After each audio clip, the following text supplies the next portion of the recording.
goodness. Hello. We're on. Okay, so this is it. Yes, because I figured let's just start while you've got me laughing already. Hey, that's always a good way to start anything. Oh, good afternoon, babe. Hello there. Welcome Beautiful. back to Atlanta. Yeah, on a beautiful, bright, sunshiny day. Gorgeous. Unbelievable. Just gorgeous. Love this time of year. I was barefoot on the back porch this morning. Yeah. Oh, it feels so good out there. I know. Yeah. And we just got back from the north. Yes, we did. Isn't New York north? Yes. Oh, yeah. Hi, I'm Danae, and I'm geographically challenged. No, I think even you are well aware of that one. Yeah, we went up to see Ryan and Aaliyah. Had a great time. We did. With them through the weekend. And then took a little drive up to a place I've never been, the Catskills. Yeah, an excursion. I know. We like these little getaways. A little getaway. We went up to the Catskills, a very nice place where we were up there. Actually, fantastic place. And a beautiful time of year to go up there is in the fall with the leaves all turning and getting to drive up through the mountains. Just beautiful. Love it. I know. I love our little getaways. And so why do we do these anyways? We've kind of gotten used to going away. Sure. And I think it's just like in your own life. You need space as an individual, and I think you need space as a couple. And it's for the health of you personally. It's for the health of your relationships, right? Absolutely. And you know what? I think people think it's funny. Some people do. It's like we work from home. Yeah. We are together a lot. So we have a lot of alone time. But I think it's funny that we get away so we can have time alone. Well, except that, and I'm going to say everybody listening would have this experience for the most part. A lot of people listening out there are surrounded where they live by some type of family. For example, if you're listening and you've got kids, grandkids, family, etc., there's always something going on with family members, always something going on in terms of schedules and get-togethers and what's happening in people's lives and just in your everyday world where you are. And also, you're a 7, so come on. Exactly. It's the same old, right? There we go. I mean, it's the same grocery store, the same gas station, the same schedule, right? That's right. Of course. Everybody knows why you get away. Even though we have plenty of time to talk and be alone. There's something about being in another environment that I guess it kind of forces you to just focus on what's around immediately. And when you're home, we get distracted. Yeah. Easily. Some of us more easily distracted than others. Yeah, that's true. But it really is good to get out of the environment. And then also, you and I both love to explore and see other places in their own beauty. And they all have their own beauty. And this planet is so varied in its nature, the types of people that live in different places, and on and on. We can make a long list, right? But it's just great. It's great to go on these adventures and see and learn and experience new things. And it's what we've started. Well, we've always said it, but you get intentional. So this is an intentional getaway. Yes. An intentional destination where we say we're going to experience something new. But while we were away, it was like the only day that it rained. Yeah. And it really wasn't a rainy day. It was just kind of a drizzly day. It was actually beautiful. I ended up going for a walk and, seeing the colors of the leaves and all that. But anyway, I could not walk anymore because it did begin to sprinkle. And so you and I were getting ready for dinner. And we just sat out on the front porch. We had this cute little beautiful cabin. And so we were sitting out there on the front porch. And I'm not totally sure what started this conversation. I'm pretty sure it had something to do with Ohio State Buckeyes. Am I right? Yeah, I think it did. And I don't know how we got on the subject. I don't think you would have brought it up. No, I'm pretty sure I would not. I think it was the upcoming game. Maybe so. This weekend. But anyway, me and my silliness, I said, so if it came down to the Buckeyes or me, which would you choose?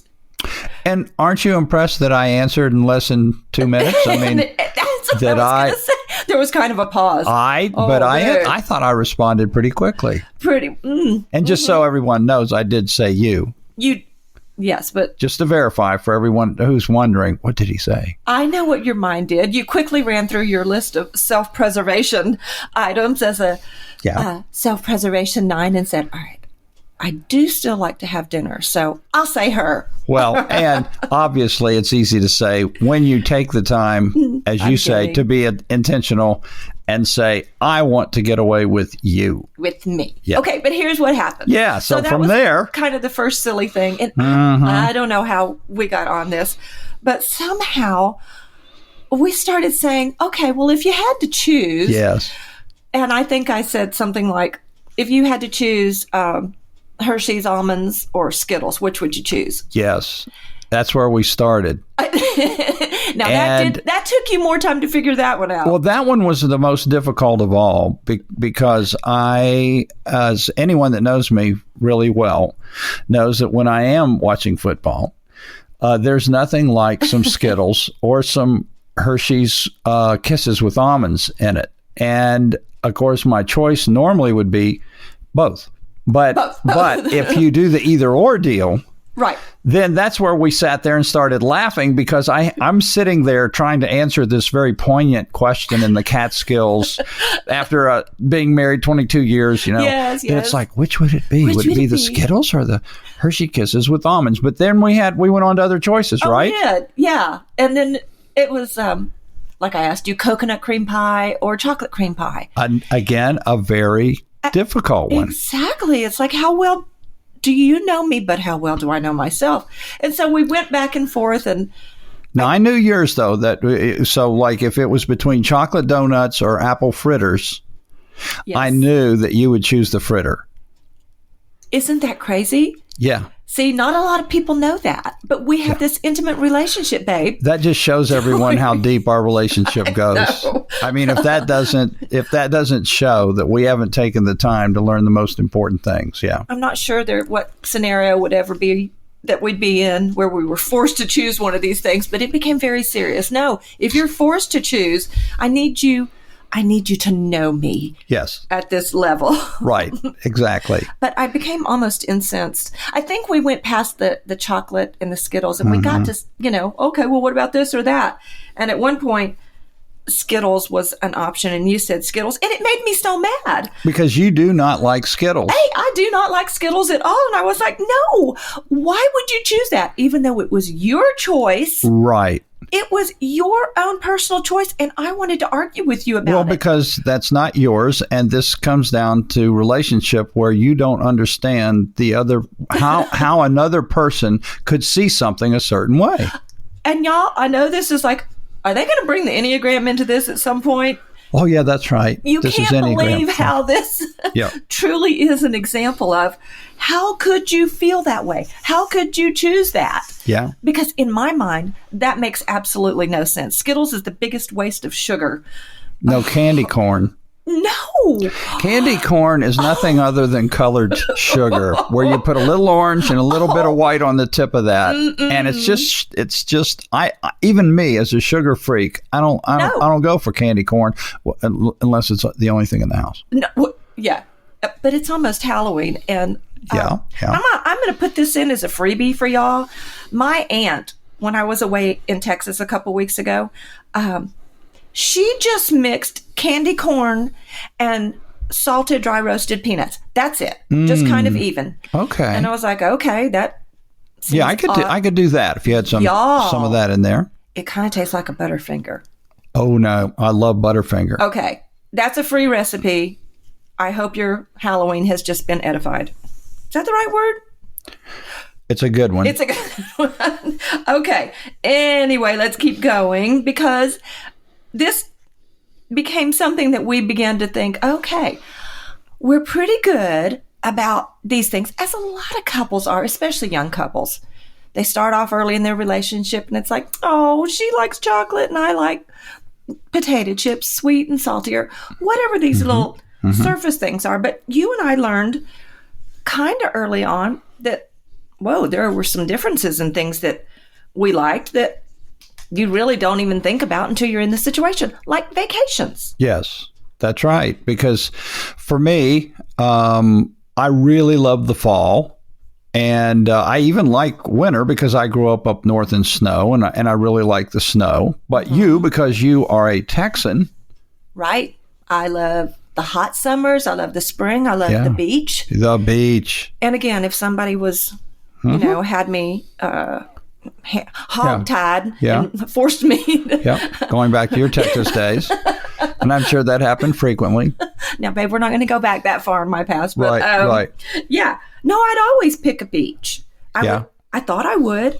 But then I realized, okay, there's more to this. There are 4 seasons. And that's why you and I have started intentionally taking each season and finding a different fun place to go experience. Fun.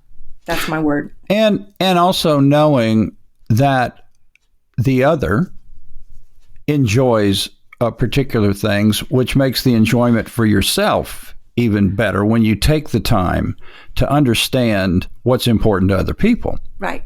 Like hiking would never be on my list of top things I wanted to do, but because I knew you loved it, I decided to give it a try on certain occasions. Yes.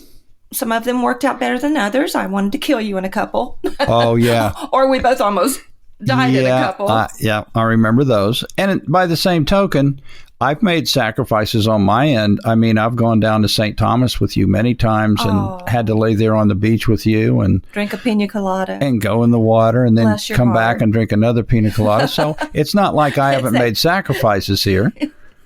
Okay. Just to understand. We're making the point here that there are external things that really doesn't take that much to discover and even give and take. It's like, okay, I'll go hiking. That's okay. You're not getting in my internal world. Right. Exactly. But what if we were intentional? And I think you and I have become more intentional. That's what this podcast is about. That's what our many years on this journey has been, is an intentional discovery of ourselves. We have to look at ourselves first.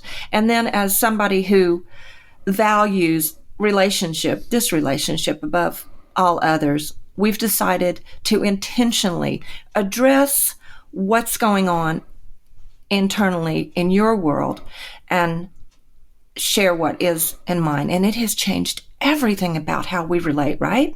Absolutely. And it does have to be intentional with the understanding that life is a process and that it doesn't ever end, that there's always something more you can learn about yourself and your significant other. And it has to be intentional because there's this protective thing inside me, every person, that once you begin to get inside my fears or my motivations and instincts and all the things that you have brought to the table, from my understanding from the Enneagram, those things that you've, said, hey, why don't we investigate this or investigate that? There's this natural instinct inside to resist that. It's a protective thing. Yeah. And especially if you have a tendency to hide that. Yes. Because, and we've said it before, your desire to have peace at almost any cost doesn't allow me to see externally what's going on. Whereas with another type or number, it might be real easy to say, oh, okay, they're just stating what's going on inside, and they have the ability. Type 8s have a great ability and gift of just saying. Yes. Now, their job is to learn to say it in a way that doesn't. Yes. Right. I'm laughing only because it doesn't leave everybody in the room with powder burns. That's a great description. What happened here? Right. I can say that because I have had an 8 father who I loved quite dearly. Of course. With all my heart. But boy, you never had to guess what was going on. Right. And there is a good and a bad side to both of those. And that's what I'm saying with you. Like, sure, I would never have known that you had this internal conflict going on in certain situations because you show all peaceful, on the outside. Don't, make waves. And likewise, if you're married to a 7, which I am, then this ordinary behavior that you see, which is all about today's new adventure and the word of the day always being fun, can lead someone to believe that, if you're a 7, you don't have any problems. Exactly. You have nothing you're struggling with because you're happy all the time. And life is I do like to say life always works out for me because I choose to look at it that way. But the truth is, inside, I am a bundle of fear at times that doesn't show at all on the outside. Yeah. Fear is it's the big issue inside of me. And so you found this out in certain situations. Yeah. We've talked about it before, my fear of being without. Sure. And it's just seems so illogical. Right. And so finally, we had the conversations of like, okay, what's going on? What's going on inside? Yeah. And honestly, it's made all the difference in me being able to identify this, for myself. That's why the Enneagram has been such a gift for me, is to identify, oh my gosh, this is something that happens within this type. And once you can see something, then you can deal with it. It's that, not knowing what your illness is. Sure. And then you go to the doctor and you get a diagnosis. It's like, okay, now we can deal with it. Well, but and as a couple, I think the other side of it is that once we have really sought out processing tools, we then are prepared to not be dismissive of each other, meaning that if I have no problem at all with a particular area and you're having a real problem with it, then the last thing you're going to say is, oh, that's silly. Oh, that's ridiculous. And that's why I brought up the Skittles thing. Yeah, right. Like, how dare I say to you, yes. No, you can't like Skittles best. Yes. Okay, it'd be like saying, no, you can't have that feeling. That's ridiculous. Right. You can't have that fear. It's just illogical. Well, it may be illogical, but you have every right to that fear. You have every right to that motivation from the standpoint that that's your stance, that's your perspective, that's what you're dealing with. And it's great to acknowledge. It's very empowering to me just to be able to acknowledge the thing I'm struggling with without a fear of something punitive or some shame-based response from you or some piling on or something that basically just verifies why I shouldn't be having this conversation with you. Exactly. And I think the very first word you used, being dismissive. Right. If it doesn't match what I'm feeling, then that is the automatic reaction, is to be dismissive. Yeah. As if your point of view, your fear, your motivation is not equally as, what's the word there? Valuable as mine. Of course. Yeah. And I think that it's just so easy to get into a relationship where you're going through the day-to-day together. You love each other. You love your kids. You love your grandchildren. You love just living like we do alone. But it's very easy to think or to unconsciously assume that there's no reason to continue to investigate, that there's no reason to have this conversation daily like you and I are having, and that everything is okay. Because what's surprising to me is that when you get in these conversations, of which we've had thousands, there's always something where I'm thinking, wow, I didn't even really realize this was a problem. And on the surface, it doesn't look like there is a problem till you get into the deeper conversation and you realize, well, there's some things here that we do need to talk through. And that's what I find so valuable about this is you are, you're 60-something on one end. Yeah. And I'm not your age. I'm a little younger. You are, yes. We're both in our 60s. And I have no problem with that. No, that's what I'm saying. Yeah. Let's be honest. We're both in our 60s. Yeah. And still learning. Where, when I was in my 30s, I would look at people who were this age and think, man, They don't have any things. Right. They have no issues anymore. Exactly. I can't wait till I get to the day where it's just kind of you're on autopilot and it's smooth sailing and you go on vacation and life is wonderful all the time. Yes. And then you find out, oh, there's still more? Yeah. There's more to know? If you want a better relationship, if you want what I would consider to be a more abundant life, there is. And that's why I differentiate between having a relationship with you where we're okay at a certain level and then we quit investigating, we quit going any deeper, we leave it at that level. To me, that's a tragedy because you only get this little blip of time on this planet. And so inside of me and you, because I know how you think now too, is this thing of why not go for everything you can go for, right? And go right against the saying, why don't you just leave well enough alone? Yeah.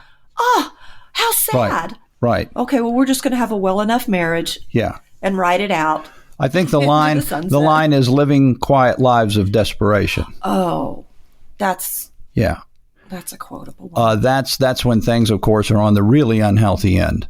But again, it's an easy thing to not think about because of the busyness of the day. It's an easy thing to not think about these kinds of discussions because there are too many other things that are vying for our attention.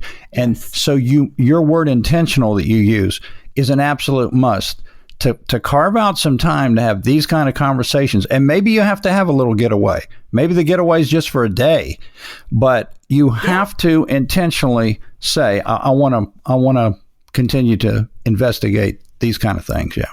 Okay. So I went to the old Googleizer today or the other day, and I found this thing called a couples Enneagram questionnaire.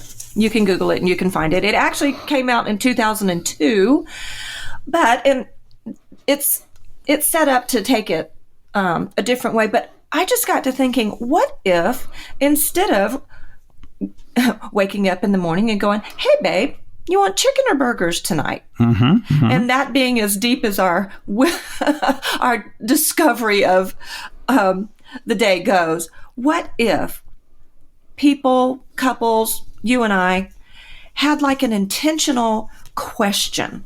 And so I know this is like when you go to therapy and you work on these things, but it's not too hard to just say, let's just take a question, because you can look on the internet and books and so many resources and say, okay, let's take this question. So I just pulled out a couple of them and I thought, okay, what if we each took this question, processed it in our own mind, how we might address it, how we would answer it, and then came back and shared with each other, this is how I would respond, and you tell me how you would respond, or how I think you might respond. Okay. So like Hershey's Kisses or Skittles. Right. And I come and assume that you're going to say this, and you tell me something else. I'm with you. We might need to discuss that. Okay. Okay. So let me just pick one or two of these questions. Okay. Okay. Let me get my notes here. All right. So this is the question both of us are going to process this week. Also, let me just say this for all the guys listening. You guys already know that women love this stuff because it's in all their magazines and it's on Facebook, and they love questionnaires and they love this. And it's not necessarily a thing that we like as guys, but I will say as a man that it is a very useful tool. So I'm going to validate this process. Thank you. Yes. You have been a champion in doing these things with me. Well, and they really are beneficial. I'm just joking around. I mean, obviously this is what we do.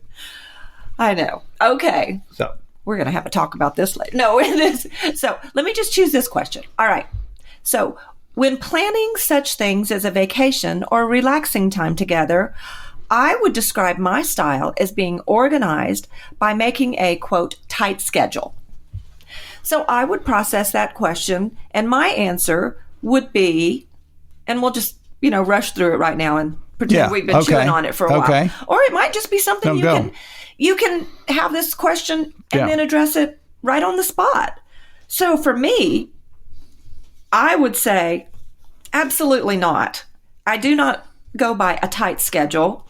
I am not one to be incredibly organized with things. I mean, some of the things about a vacation, of course, you want to be organized about. But hey, if something else comes up, I'm good for changing on the fly.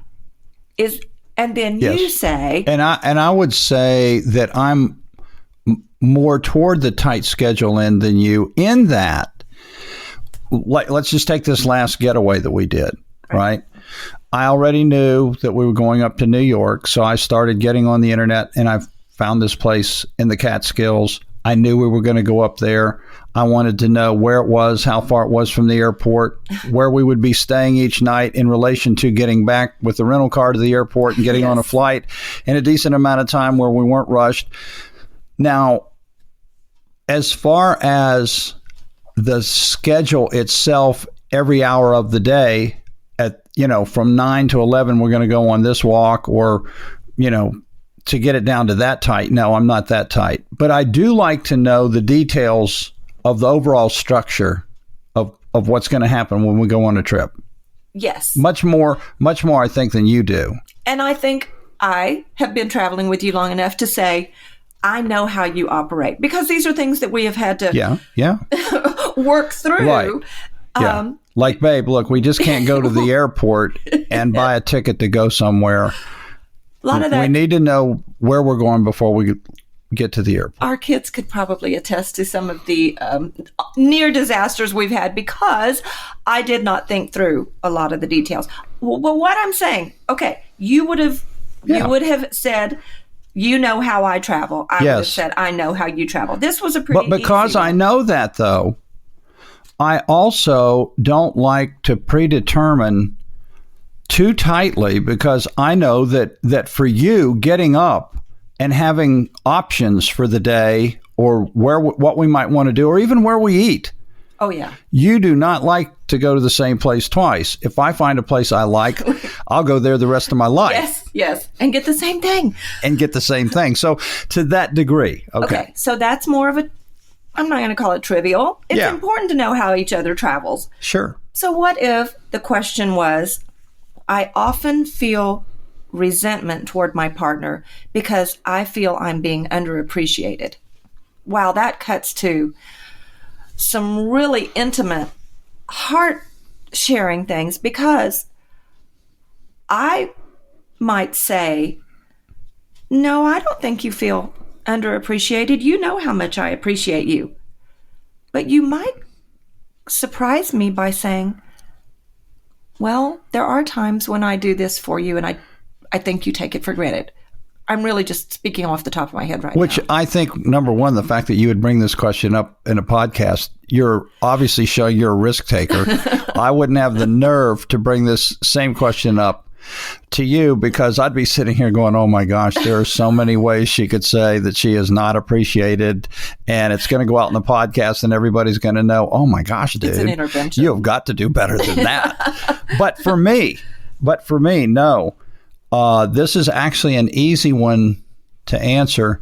I can say that that's actually one of your strongest attributes, is that in the entire time we've been together, I have never, honestly, I know you should never say that, never say never, but that's not the issue of underappreciation. I think for me, I'm more concerned about all the things that you do, because you do a lot of things around here. You do a lot of things around that. You do a lot of things in keeping grandkids. You do a lot of things in terms of taking care of this property. And I could make this long list of things. But isn't this a great question? Especially for people that haven't really begun to delve this deep. Right. When they're more on the chocolate or coconut pie level. Yeah. And I would think mainly in younger relationships, because they are so busy. Yeah. Just doing life. Yes. To have this intentional time to sit and discuss a question about your internal world. Because you're working and you have kids. Now there you got two people working and they have kids, or whatever that structure, however that structure looks. You're in that season of life that's just absolute craziness. That appreciation thing is a great conversation to have? Yeah, this is a great question. And I can put a link up to this this questionnaire. And again, this is not exactly the way it's set to be used, but I think if anything that gives you intentional time to discuss how you function, feel, fear, your motivations, to get to the true part of who you are. Yeah. Just take off a layer at a time, just a layer, and give yourself the permission to be vulnerable with the person you've chosen to spend your life with. Yeah. And that's a process. And you can start with the, coconut pie or chocolate pie and work your way, into the deeper conversations. But the deeper conversations is where it's at. It's where all the richness of life is. Well, I think we've kind of explained what it is we're trying to talk about here. And that is, it's fun to know, well, this is what my husband really loves. And to know the things that bring you comfort and bring us, satisfaction in our everyday life, thing that make us happy. But isn't it really that we just want someone to know us intimately? And so to open ourselves up to these conversations. And the sooner you can either pay me now or pay me later, as they say, but the sooner you can give yourself permission to say, I'm going to just do it a step at a time. Maybe one question a week. Yeah. Okay. That's good. All right. You can't imagine the questions I have for tomorrow. All right. That's okay. Because you know why? You'll know that when we start, the coffee you hold in your hand is the coffee I got up early and made for you. Yeah. So I can always go back and use that. Winner. Yeah. We say that jokingly, but yes, it's a good thing. It's a great thing. It is. And it works both ways. And again, I fear, and over the years have learned to fear less and less and less about having these kinds of conversations. Over time, the fear diminishes. And I think about the concept that's found in the biblical narrative that says perfect love casts out fear. And I think that's the thing. You perfect the love that you have. I love that. I love you. And I hope everyone gets to love and experience the joy of who you truly are by loving your own number. See you next time.